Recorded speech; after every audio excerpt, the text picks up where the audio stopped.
Hello, everyone, and welcome to today's Deeper Insights webinar as part of Tech Canada's Deeper Insights webinar series. I am Stephen Christofferson. I am the Senior Digital Marketing Specialist here at Tech, and it's my privilege to be joined here with you all today. So without further ado, let's just dive right in. We all know that leading a team can be difficult, especially when dealing with toxic behavior. If left unaddressed, such behaviors can lead to resentment and loss of respect and ultimately infect the entire team. It takes skillful management and patience to turn the tide. As everyone here on this call knows, challenging employees can test one's patience and energy on the best of days. But to help you all effectively handle toxic behavior in your workplaces, Beverly Byerman-King, corporate culture and resiliency expert, is here with us today. And for over 20 years, Beverly Byerman-King has used her SOS principle with teams who want to control the reactions to stress, build resiliency against life's challenges, and live fulfilling lives. Beverly works with teams and leaders to shift from stressed out to resilient, enabling them to be more engaged, productive, and healthy. Beverly is a Tech Canada speaker for over 10 years. So it is an honor to have you here today, Beverly, and I will let you take it away. Thank you for joining us. Wonderful. Thank you for that. And welcome, everyone. Welcome to those of you that are joining live, those that are watching, those that are tech members, those that are guests. It's a great group. And so I am excited to be talking about this. Terminating toxicity. I've been doing mental health and resiliency and leadership conversations for quite a while, and I'm really seeing an uptake around the issues around toxicity within our workplace cultures, dealing with difficult people, dealing with negative attitudes, and the impact that they're having. So we're going to talk about what do I mean by acting rather than reacting. This is just one small piece of a much longer presentation that I do, but it's talking about how these pieces fit together. And so looking at your organization, all of the pieces have to fit together in order for us to be able to move forward. And so think about a workplace where there is conflict, but not the negativity, where there's collaboration without the backstabbing, where there's problem solving without the gotchas. And that's really what we're looking for. How do people fit? How do we ensure that that functions the way that we need it to? So we're going to talk about how do we act rather than react, and really looking at those conversations that we need to have. So why do leaders struggle? And I think right now we're struggling for a number of reasons. And I think we're struggling because I think many of us just don't have time to talk about the people issues, to address the people issues, especially as leaders. I think we deal a lot with the operational, but we don't get into the people side of it as much as we could or should. And so we struggle with that. How do we balance? How do we deal with this stuff when we have so many other competing priorities? I also think we get really frustrated. Any of you feel that way? Where you get frustrated with, why can't people just do what they say they're going to do? Why can't they just get along? Why can't they smarten up, grow up? All of the things that we think in the back of our head. And then I also think that we struggle because in a lot of cases, we deal with the surface issues and we don't get down into the depths of why is this happening? What is the root cause to these kinds of behaviors, these kinds of attitudes in the first place? Now I have my chat box open. So please, if you have questions, throw them into the chat. I will absolutely answer them as we go along. So let's make this as interactive as possible. Definitely. And whether you're joining us on LinkedIn Live or via Zoom, please use that chat function as we'll be monitoring it throughout and sending those questions to Beverly. Awesome. I love this. Just keep popping in and we'll answer all of these questions and make it exactly what you're looking for. So here's kind of my first little piece. I want you to think of that word toxic. And I love this definition: harsh, malicious, harmful. Someone asked me yesterday, like, so what? And the fact is that it has an impact and it ripples out and it infects the rest of the organization. And I think that's the so what. It's not just that that person is negative or difficult. It's the fact that it is harmful to the organization. Now, the University of Northern British Columbia tried to define what we mean by toxic workplaces. And what they said is that a workplace can be considered toxic if it's ineffective as well as destructive to its employees. ineffective as well as destructive. So not only is it impacting the people, the teams, your customers, but it's impacting your bottom line as well. So what do we know? We know that toxic workplaces breed toxic employees, and toxic employees absolutely breed toxic workplaces. And so we need to understand that you need to deal with many kinds of things in order to be able to effectively handle the toxicity. So what do we also know? We also know that the world has changed. Our workplaces are not the same workplaces that they were prior to the pandemic. People have reconsidered who they are, what they want to be. Things like physical health and mental health have come to the forefront. Flexibility, diversity, equity, inclusion. These are things that matter. These are things that have risen to the top. And when there's a lack of fairness, when these things are happening, we see this toxicity and it ripples out further and further. So thinking about your workplace, how have they changed? What was it like prior to the pandemic? What was it like during the pandemic? What has it been like post-pandemic? How are people getting along? I'm seeing, like I said, a lot more of this toxicity because we are less patient. We don't have anything left in the tank. Things get on our nerves. And so some of the social niceties that maybe were there previously may not be there now. As we move forward, 2023, 24, 25, I'd say it really is going to be about workplace culture. A focus in on who we are and who we want to be and how we treat people, the environment, the culture that we're in. And so what does that look like? I see it becoming more people-centric, focused in on that employee experience. From the moment that they see your ad to the moment that they decide to leave, what is that experience like? That's our culture. This isn't something, kind of fluffy and out there. We know that it's measurable. We know that it has an impact on, retention, attraction, engagement, customer service. And so we need to look at all of these pieces that build that workplace culture. What is your culture like? What would you say it's like? What would the people on the front line say it's like? Sometimes we have a different view of what that culture is. And so are you tapping into it? And are you measuring what that culture is like so that you can deal with this toxicity early on? We know that culture is way more powerful when it comes to keeping people. And so we can throw money at this, but is it going to actually fix it? Is it actually going to do what we hope it's going to do? So we know that, culture is number one. Low salary, poor management, lack of a healthy work-life balance. Again, some of those things are actually part of the culture as well. And so are we addressing those things that are impacting culture? Everything that we say and everything that we do impacts our culture. And so again, I go back into that. Are you walking the talk? What does that look like for you? I love this word. This word is, civility. It's not a word that we use very often. And so I like this word because it's more than saying please. It's more than using our, our niceties, pleases and thank yous and your welcomes. When we look at the word civility, it focuses in on not just courtesy, but respect. Is it a respectful workplace? Is it inclusive? Do we look for the rights of others? Do we seek common ground? Is there tolerance? And I love this one, especially for leaders. Do we go into situations with the belief in the inherent good of the people around us? Sometimes we get tainted, don't we? Like everybody's trying to,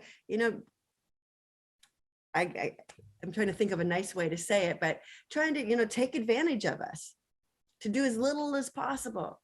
And so we need to go into these situations with the belief that people are really trying to do a good job. There are some that probably aren't, but most people absolutely are.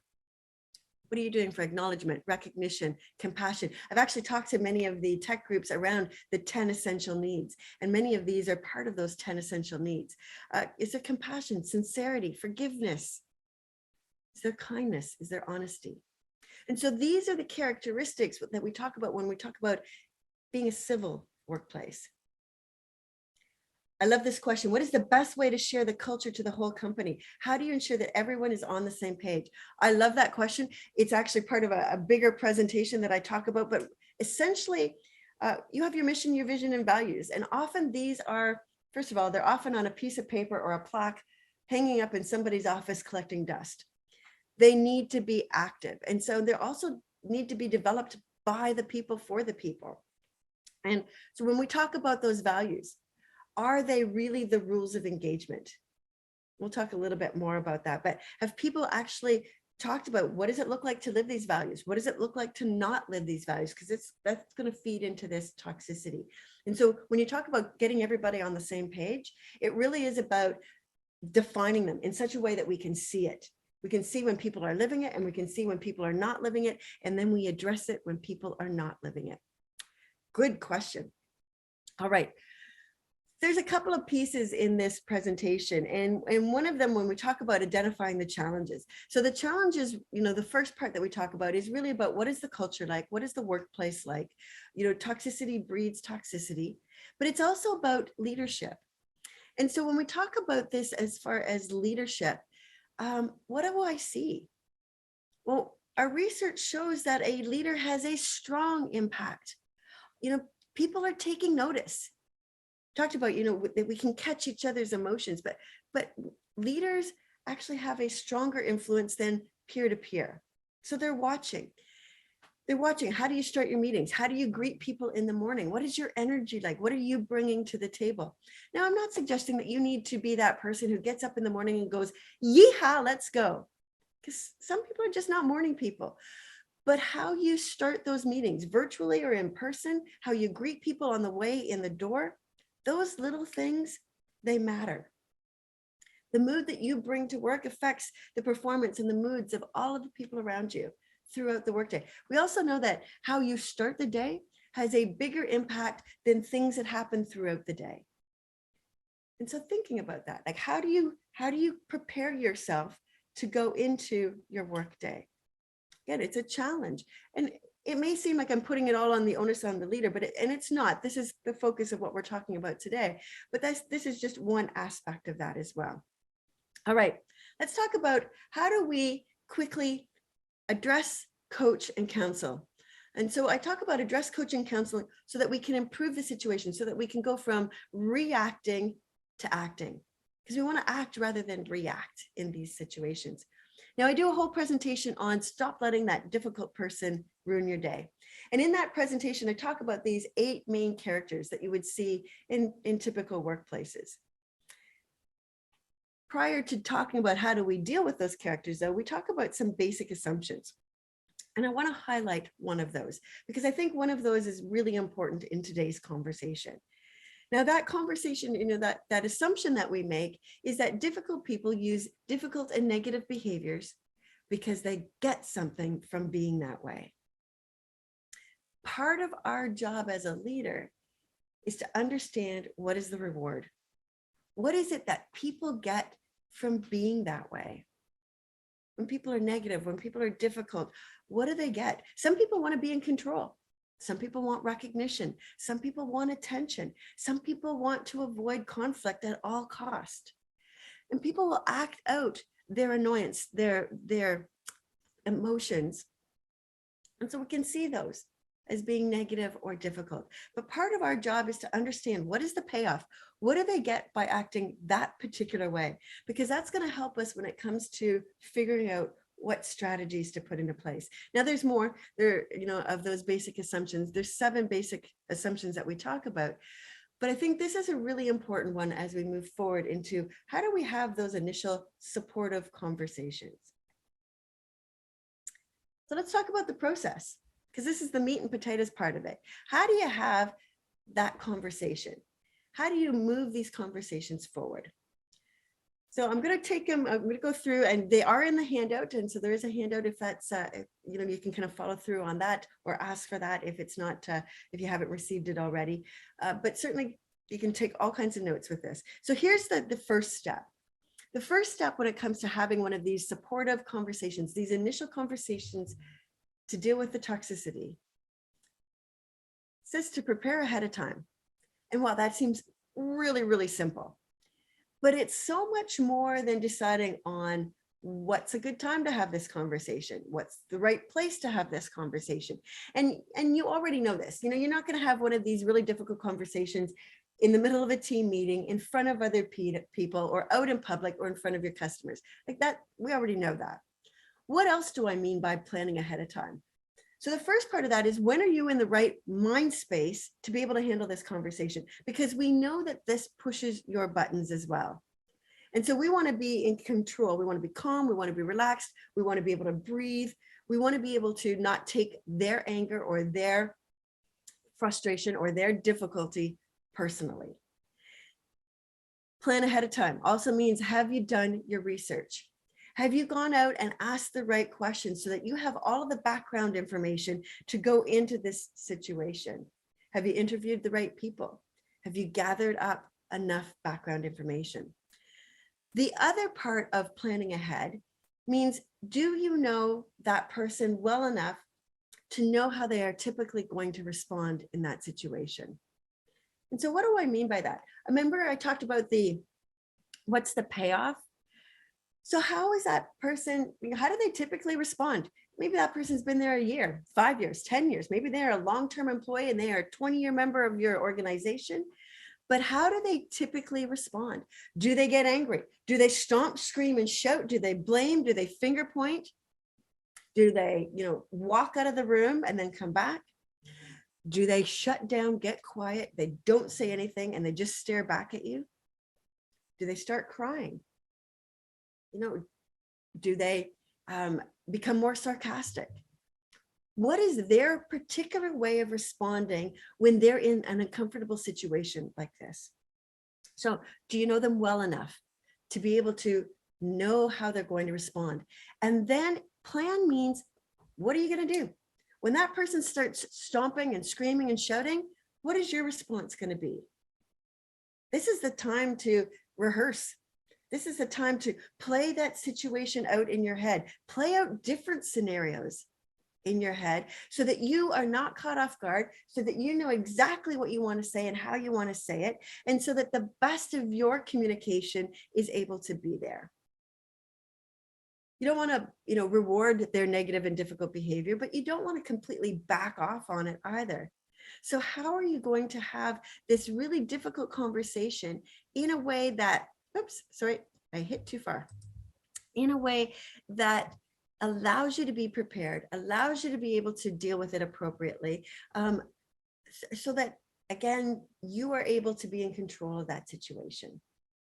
So prepare ahead of time. Sounds, again, really, really easy, but there's so many different nuances when it comes to that prepare ahead of time. Oops, here are my characters. Let me pull these up here. I talked about these 8 difficult characters, so everybody's up on my screen. Different people respond in different ways. And so again, we don't have time to go into each and every one of them, but think about this. Who is your stomp, scream, and shouter? Who's that person that shuts down? Who is that person who's trying to get attention? Who's looking for recognition? Those are the first 4 on my screen. My bull, my turtle, my peacock. Who did I miss? My turkey and my peacock. Maybe you have that person who's continually and always negative. That's my donkey, my doom and gloomer. Maybe it's my puppy and you're frustrated with them because they say they're going to get things done and they don't. Then there's the snake, the manipulative, the backstabber, the gotcha type of person. And then the mouse, who hides, who hates confrontation. So think about who you have on your team. How do they typically respond? What happens when their buttons get pushed? And then how can you prepare ahead of time? All right, the second step. The second step says you need to open up by listening. Now, that's not typically what we do as leaders. Generally, as leaders, we take the proverbial bull by the horn, go back to my last slide, and we say, this is what's wrong and this is what's going to change and you're going to do it because it's going to be my way or the highway. And so we stomp right into these conversations. Everybody gets their back up. Everybody tries to one up the other person, and we don't move the conversation forward. Open up by listening. So we've created this safe space where people can, express their opinions, where we can listen to them in an active way. Open up by listening is saying, hey, there are things that are going on, and then ask them, what do you think has been working well? What do you think has not been working well? And listen. Listen to what they say, listen to what they don't say, listen to the emotion behind what they're saying.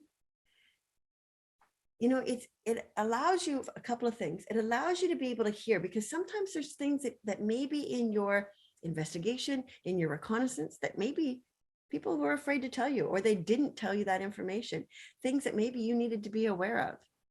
That's a good time to, be able to gather that information. You might say things like, have I got this right? And repeat it back to them. Or is there anything more that you would like to add? Because sometimes asking that question, they go, well, yeah, you know what, there are, and then they kind of go on. It allows them to get rid of some of that emotional energy. It allows you to be able to hear what they think, what they're feeling. Again, because those things are important. Good leaders start the conversation by listening. And they allow that person to be able to express themselves. Now, I'm not saying express themselves and they can put you down and they can call you out and they can threaten you. That's not what I'm talking about. But we should be comfortable with people saying, nobody around here does their job and everybody else is, shirking their duties or whatever it is. We need to be comfortable with that. Now, not the threatening, violent kinds of things, but certainly allow people to express that emotion, because when people are way up here, they can't think clearly. They can't problem solve. They can't take that next step. So this allows us to be able to check in with them and see, what is going on? What are some things that maybe I don't know? How is that person feeling about this? Are they even aware that what they're doing is negative or difficult? What do you think has been going well? What do you think has not been going so well? We'll give you some really good insights. How do they see the situation? It's just that kind of that sense of getting the insight into this conversation. Get comfortable with silence. It's intimidating coming to, when you're in a difficult situation, a difficult conversation like this, you're in front of your leader and they're asking you questions. It's a big deal. So people may be thinking, they may be processing, they may be afraid. So we need to sit and we need to wait, not for an hour, not staring back at that person, but longer than what we're normally used to waiting. Give them that support. Say, it's okay. I want you to think about, what is it that you want to say? Is there anything else that you would like to add? Again, I'm not in a hurry. That's another great thing, because sometimes it's like, we get into the pace of the workplace, which is always high pressured, fast moving. And so in this circumstance, we need to tell people, I'm not in a hurry. We could take our time on this. Let's see where this goes. Again, if you have any questions, throw them into the chat, because I'm kind of on my own here, just giving you information. All right, step number 3, give some feedback. This is a time where you need to do a check-in, pay attention to your body language, because you are now going to be the one speaking. So are your arms crossed? What does that look like? Are you looking away from that person? Are you distracted by your phone?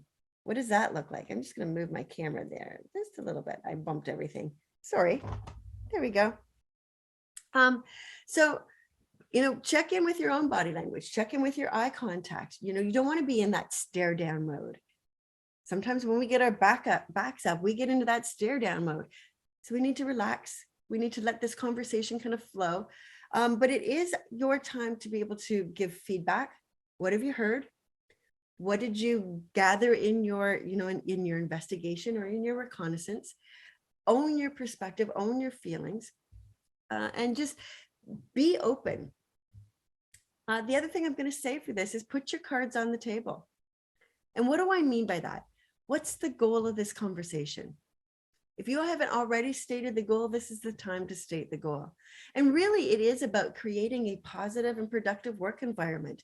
If we break everything down, It really is about this, creating an environment where people can bring the best of themselves to the workplace. So state that. Let them know that this is not about targeting them. This is not about us versus them, but it is about making sure that we build a productive and positive workplace. Also, Amazing. question. Beverly, a question here on social media is what happens if you're providing feedback to that employee and they have a completely different perspective? Your feedback is not resonating. You're on two opposite sides. How would you go about navigating that? Good. And that's a great question. So, and that's why we start by listening, because we're going to get their feedback. We're going to get their perspective on things. I'm going to go into this next step because I think that adds it out. What are the expectations? And so I go back to the question that was asked earlier. When we talk about what are the values, what are the rules of engagement?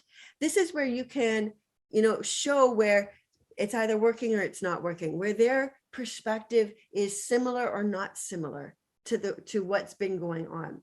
So you're giving feedback on what you've heard. You're talking about what are the rules of engagement, what are the expectations for working in this company and on this team, and what does that look like? And then the next piece, and I wanted to go through them because I want to connect all of them, is a question or a statement that I really like and that I use. Here's where your behaviors are working, and here is where they are not working. Because we want to let people know that not everything that they do is being coming into question. We want to also let them know that, because I think sometimes we think that people should just know when they've crossed the line. They should just know when they're not acting appropriately. They should just know when they're not meeting the expectations.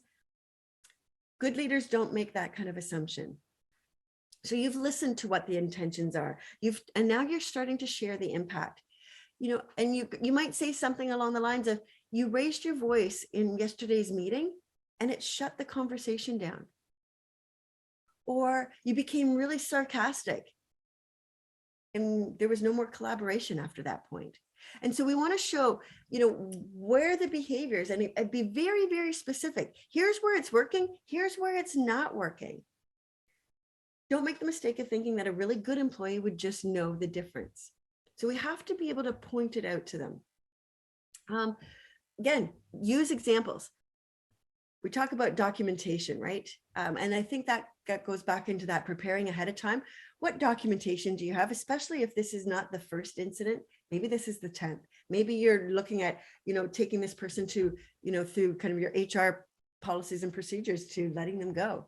What does the documentation show? And so you need to be giving them some very specific examples. It's not about blaming. It's about showing them how it's not meeting the expectations.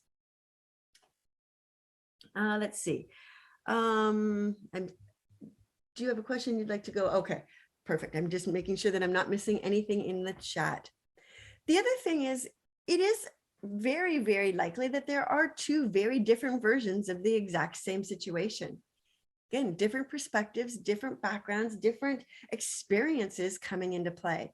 And so you as a leader need to be able to pull that out, show why this is fitting, why this is not fitting, and be able to highlight that so that person knows what the expectations are. Now, the last step is really about, well, I shouldn't say it's the last step. It's the second last step because there's one more on the next screen, but it's the last one on this page. It talks about going to problem solving. And it's about helping them to generate ways of improving the situation. They are responsible for improving the situation. And so talking to them about, okay, so this is what the expectation is. This is where it's working. This is where it's not working. How are we going to move forward? Now, as a leader, when we talk about problem solving, you still need to keep in mind their needs. We need to value their needs. Remember, I talked about earlier, what is the payoff? Why are they acting that particular way? So maybe they are stomp, screaming, and shouting. What do they get by being that way? Are they looking for control? Maybe they're putting other people down. Are they looking for recognition? When you know that, this is the part where you start to meet those needs, where you build them up, where you give them what they need in a more acceptable way. Like I said, don't make the mistake of thinking that a really good employee would just know how to even correct the situation, let alone know that what they're doing is inappropriate in the first place. And so you need to help them to problem solve, to find the right solutions. How are they going to correct those annoying and difficult and toxic behaviors? And what do they need from you? What do they need from you in order to do that? Is it communication training? Is it civility? Is it business etiquette? Is it diversity, sensitivity? What is it that they need in order to be able to move this forward, to be able to act in a way that is in line with your values, with your rules of engagement? And so think about all of those things that can happen. Maybe they need to find ways of taking care of themselves so that they are not, tired out and worn out. Maybe they need to take, count to 10 before they speak. Maybe they need to be more respectful of the people around them. I think sometimes we think of this as always being, leader to team member, but it could be colleague to colleague. It could be a leader to a leader. It could be a leader, and maybe there's a boss in another department who's not dealing with this appropriately. And so you're going to tweak this, but it's still essentially the same process of, showing where it's working, where it's not working. What are the goals within the organization? How are they meeting those expectations? And then how are we going to move this forward? I think it's often, very easy for us to say, well, they just need to figure it out. If they could have figured it out, they probably would have already. And so what are the ways that we are going to problem solve this? All right. So sorry, before we carry on, Beverly, a question came in here on social media from Emma. And it's interesting because it's kind of on the back of your said, it doesn't need to necessarily be boss to employee. It can be colleague to colleague. Emma has a different situation proposing. Curious to hear your insights here. How do you draw attention to someone's toxic behavior when they are a partner and they're defensive and the risk is making it worse? Good. I've actually consulted with a couple of different organizations, and in one of them, it was the co-owner. And so you do have to be able to have a conversation that is open and honest. And part of that is, even as a partner, they're wanting the organization to be successful. They're wanting to, not spend their time and energy having to go out and hire other people, because what happens in a toxic situation is people start leaving. And so then you spend all of your time trying to bring new people in, find them first in this market, train them, get them up to speed. And so that's not where you want to spend your time and energy. Talk about what are the goals of the organization?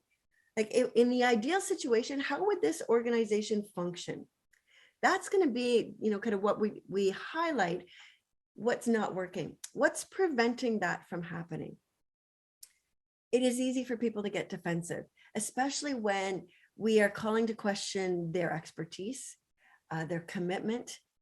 So I go back to, what is it that they need? They may need recognition. So you're going to have to think of, how do I package this in a way that still meets their need for recognition, but also allows them to see that there are things that they are doing that is hurting team morale, the culture, we're losing people, the customer. And how can they change, or what kinds of things can be put into place in order for them and the team to be able to function more effectively? I get, Emma, it is a hard situation when it is a partner. And I think it is it's one of those things, if you're going to go into a partnership with people, you need to have already worked some of this stuff out. Like, what are we going to do when we disagree? What are we going to do when we see that there are issues? How are we going to communicate? Often those conversations don't happen ahead of time. So we need to say, okay, so what are the ground rules? When we notice that there are issues, how are we going to work with each other? How are we going to call that out? Now, if you're not at that level, and maybe you're somebody who is at a lower leadership level, is there somebody that you can use as an ally, or somebody that you can talk to within that to say, we're having a real problem with this, and there's lots of things that are contributing to it, and we need to explore that, and we need to brainstorm around that, because it's causing a real problem for the organization. I hope that was helpful. Now, what goes along with this is the last step, and it's the other place where I see that gets that falls down. One of the most common mistakes I think often leaders make is thinking that once they've had this conversation that it's done with. We will never talk about this again. But we know that the biggest factor in sustaining performance is the follow through. So are you documenting the conversations? Are you documenting the expectations? Have you outlined, here's what turning this situation around looks like? Be very, very clear. Don't leave it in that kind of murky water. Outline it, write it down, point it out. Here's what turning this situation around looks like. And then address the consequences if it's not turned around. If I don't see a change by X, this is not a threat, but it's, hey, if we don't see a change by X, then this is what's going to happen next. It's about being very, very clear, using your very best communication skills, documenting what is it that you're going to do? What is it that they need to do? And then how are you going to monitor this? Is this going to be a one-on-one situation where you're going to have, you're going to meet every couple of days to talk about the situation, to review the meetings or to review kind of those conversations? Is it going to be a peer review, colleague to colleague? Is it going to be customer feedback? How is this going to be monitored? We need to make sure that we document and that we do the follow through. I think, sometimes we feel like, wow, there's a lot to it. But I think if we stay focused in on what is the expectation, what is the goal of the conversation, the fact that we are trying to meet that person's needs, it's not necessarily about firing them, but it is about getting rid of the toxicity, helping this to be an organization where people want to work. So I think if we can keep that in mind, it makes it easier for us to go through those steps. Let's see, how are we doing? All right. Be intentional. And what do I mean by intentional? I'm going to go back to the question that I got earlier. How do you live these values out loud? And part of this, when we talk about the mission, vision, and values, and I go back to, creating the culture that we desire, it really is about being intentional. Are we hiring with culture in mind? So when you set up your interviews, are you hiring for fit? Doesn't mean that people need to be the same. And I think sometimes when we think of fit, we're hiring people who are just like us. That's not what I mean by fit. People who fit with the values, the rules of engagement within our organization. Are we training on that corporate culture from the moment that that person is in the interview to the time that they're coming in and we're onboarding? Are we training them on those rules of engagement, that culture? Here's what living these values looks like. Here's what not living these values looks like. Does everybody know why they exist, how they contribute to the mission and vision, that there's that sense of purpose? And when it's not working, how we are not meeting that sense of purpose? And are the decisions that you're making actually reflective of the culture that you're trying to create? I love, looking back on some of these things because it's easier to look backwards than it is to kind of project forward. Many companies had as part of their values that their people were their most important resource. Yet when it came to the pandemic, the way that some companies treated their employees was absolutely contrary to that. Now, some companies were amazing. Those are the companies I love to celebrate. Those ones that looked at, what do you need in order to work at home? Let us send it to you. Let's do a check-in, make sure everybody's okay. I know this is frustrating. Let's take some time to make sure that everybody is okay. Those are the companies. But those ones that said, okay, we're just getting rid of everybody and, we don't really care. And yet they say that their people are their most important resource. So are you living it? When you make decisions, can people look at it and go, yep? Or are they thinking, yeah, right? And so are you living them? Living them out loud. I have, some companies that I like. One company has their Friday meeting, their team meeting. And at the beginning of that meeting, they talk about their values. They review them and they do it in such a way of where did we hit the mark and where did we miss the mark? And it's an open and frank conversation. And it's not about punishment, but it's about getting better. Where did we hit the mark and where did we miss the mark? Another company that I like, one of the things that they do is every month they take one of their corporate values and they look for ways of living it out loud. And they recognize those people who live that value out loud. At the end of the month, they talk about who did such a great job of projecting and being that value, so that people get a sense of these things matter. It's not words on a paper, that they absolutely matter going forward. All right, I'm going to take a moment. Are there any questions that I've missed so far? Hi, Beverly. Amazing, amazing. Thank you very much. I don't see anything so far coming through in the chat, but hundreds of people are tuning in, listening very closely. As a reminder to everyone, this presentation is being recorded and will be available on techcanada.com. So that is tec-canada.com once it concludes. But if you have questions, please don't wait to share them in the chat here with Beverly and receive personalized insights in real time.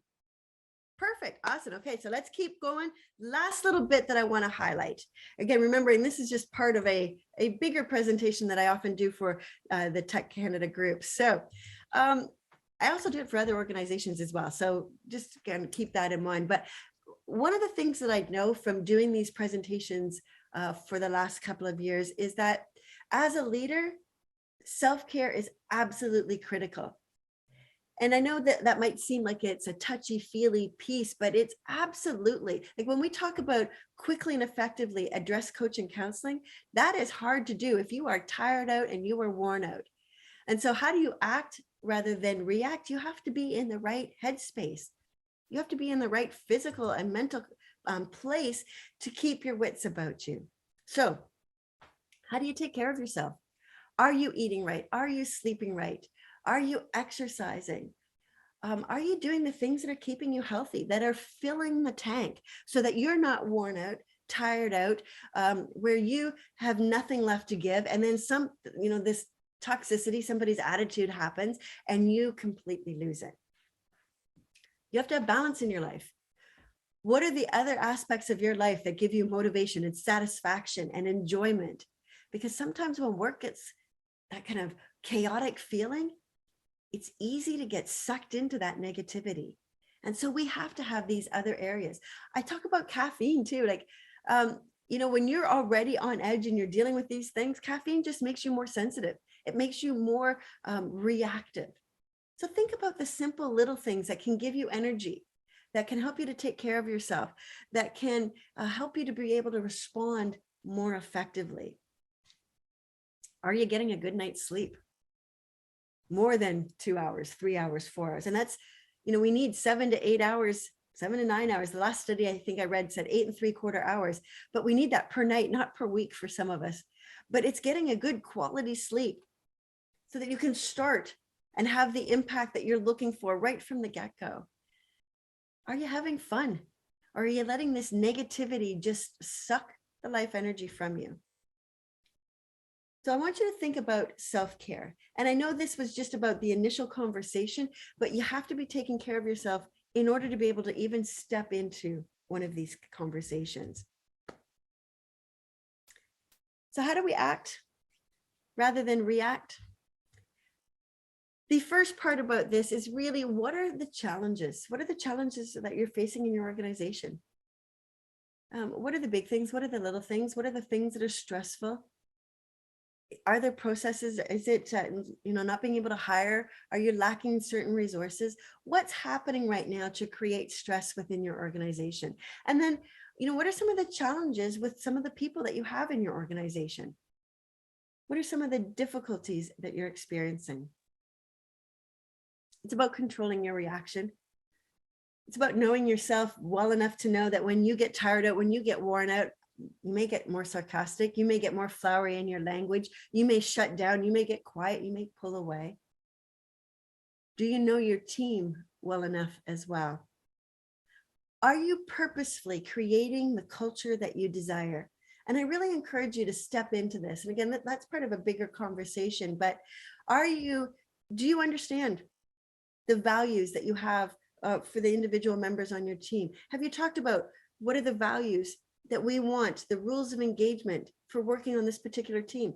The company may have a set of values, but a team may actually have their own set of values. Those rules of engagement for how we collaborate, how we service our customer, how we move forward. So are you purposefully creating the culture that you desire? And then when there is an issue, are you quickly and effectively addressing it, coaching, and counseling? Or are you ignoring it, hoping that it's going to go away? And it's festering, it's getting bigger, and it's getting more ingrained into the organization. And then are you taking care of yourself so that you have the energy to be able to act rather than react? I end all of my presentations this way. If you've been part of one of my tech groups, you know, I always ask, what is it that you're going to start doing? What is it that you're going to stop doing? What is it that you're going to continue doing based on what we talked about today? So I want you to think about that, whether you're listening to this as a tech member or as a guest, somebody who's maybe thinking about coming into tech, or you're watching this, you know, in a recorded version. Take a moment just on a piece of paper and write the words start, stop, and continue. And I want you to think about, what is it that you are already doing really well when it comes to dealing with negativity, attitudes and behaviors and toxicity? What are the strategies? What are the things that you're already doing really well? I want you to hold on to those. And then I want you to think about, what is it that you're going to start doing? And what is it that you're going to stop doing in order to become even more effective at dealing with this toxicity, so that you can have that engaged and productive work environment? Maybe it's taking better care of yourself. Maybe it's stop going into the conversation, you know, guns a-blazing. Maybe it's taking some time to plan ahead. Maybe it's doing a better job of the follow through. Maybe it's showing them where their behaviors are good, how they're acting the way that we want them to act, and where, you know, highlighting maybe some of those things that are not working so well. Start, stop, and continue. That's what allows us to be able to continually look at where we're at so that we can be effective when it comes to address, coach, and counseling. So how do we terminate the toxicity? How do we go from backstabbing and gossiping and toxic to a place where there is trust and respect and engagement? It's by quickly addressing coaching, counseling. It's by moving these conversations forward. Now, I'm going to wrap this up because I do want to leave some time for additional questions and reflection, but I want you to know that there are all kinds of articles. I think there's 500 articles on mental health, leadership, resiliency, toxic workplaces. So you can go to the Work Smart, Live Smart website, go to the blog posts, you'll see them there. You can also connect with me on LinkedIn. Maybe some of you are actually watching this through LinkedIn. Connect with me, because I do post on a very regular basis information around that resiliency and culture and toxicity and leadership. For those of you that are in your tech groups, this is just one presentation that you can ask your chair to bring forward. Again, many of you have done the 10 essential needs. This is a great follow-up, and we can certainly talk about the difficult people piece as well. So I'll let you know that there's all kinds of information and resources that are there. I want to open it up to questions. So if you have questions, throw them into the chat, throw them in online. And the last little piece I want to leave you with is, let me know what you think, what you liked, what you didn't like, what you'd like to see more of, because this is, like I said, one little piece, and we had this conversation, what would be the most appropriate during this lunchtime? So let me know, and that way I can tweak it for the next time. It is about acting rather than reacting. So what is happening in your organization? What is the impact that that's having on the culture? Oops, too fast. And then how are you going to address, coach, and counsel? Phew. I have come to the end of my time. Are there more questions that we can talk about? Thank you very, very much, Bev. Really, so many people are tuned in right now, listening closely. We'll give a few minutes. If you have any questions, you'd like personalized insights from Beverly, please submit them, whether you're joining us on LinkedIn or via Zoom. one question here that did come in that I want to share with you. It's interesting because when you have the graphic of what are you going to do next and all of that, someone said, when it comes to hiring, is there a question that can help identify red flags of toxic employees in their response? Is there something they can take from an interview that's a little more preventative, I guess? I think really what it's looking at is getting to not just what are the best situation, like when do they work at their best, but when they've had difficult situations, when people have pushed their buttons, what does that look like? Oop, that's not going to stay there.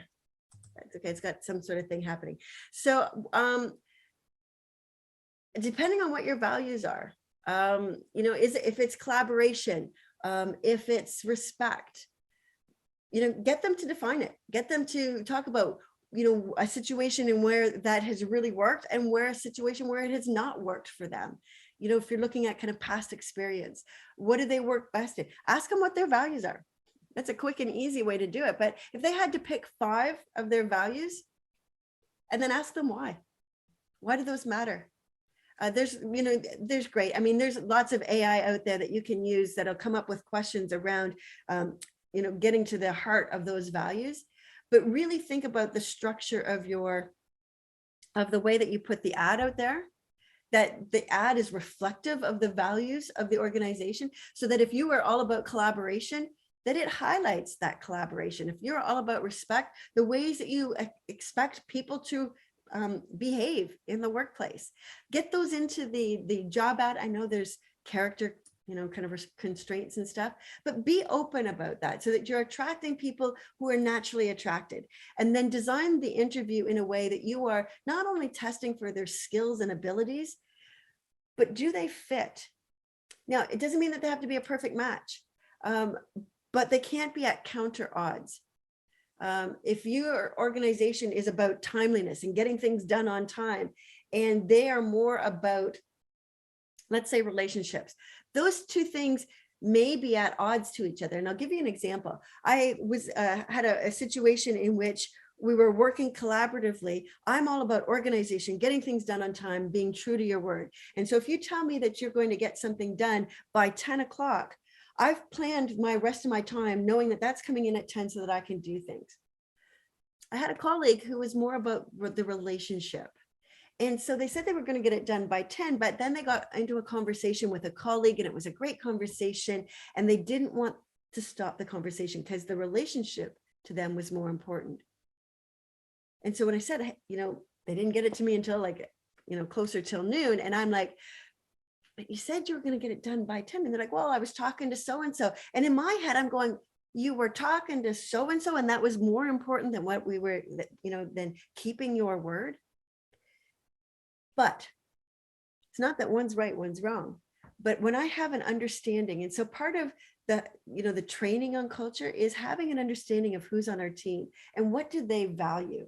And when I know that that's a value for that person, then I'm going to have some understanding, and I'm not going to be as ticked off. I'm not going to necessarily say, hey, they said 10 o'clock. So, 10:01.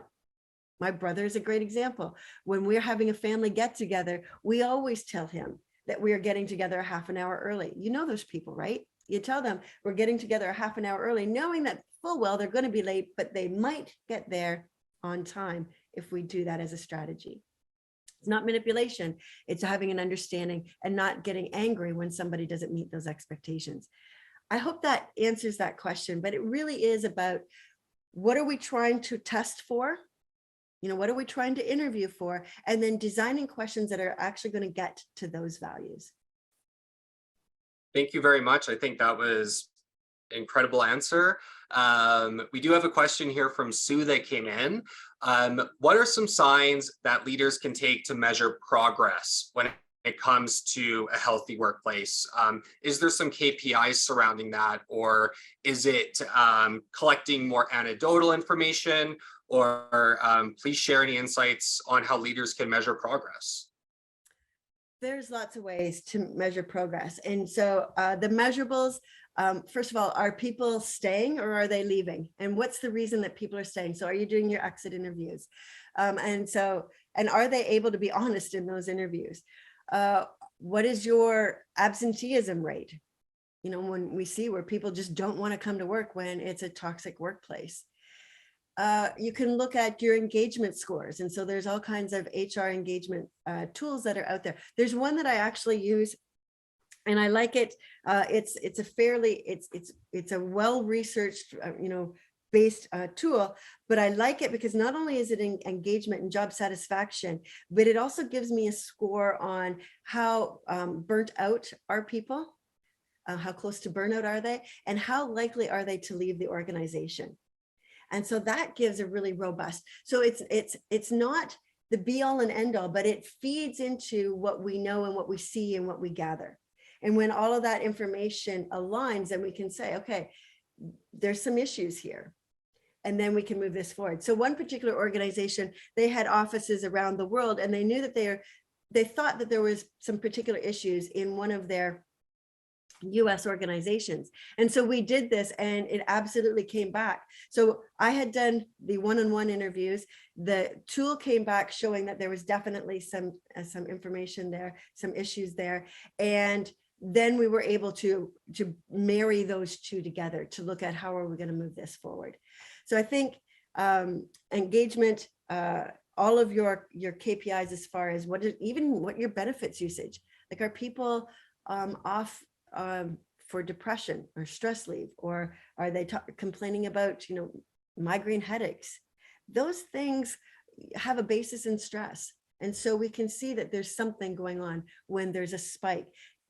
How do you know it's getting better? Then is when you start to see these things come down. But I want you to be realistic, because I think there's going to be a lot of skepticism, and a lot of people might be feeling like this is just a short-term kind of band-aid, and they're waiting to see, is this something that's sustainable? Even workplace wellness programs, people want to see change after a year. Well, realistically, you're probably looking for a comprehensive wellness program for major change to take 3 to 5 years.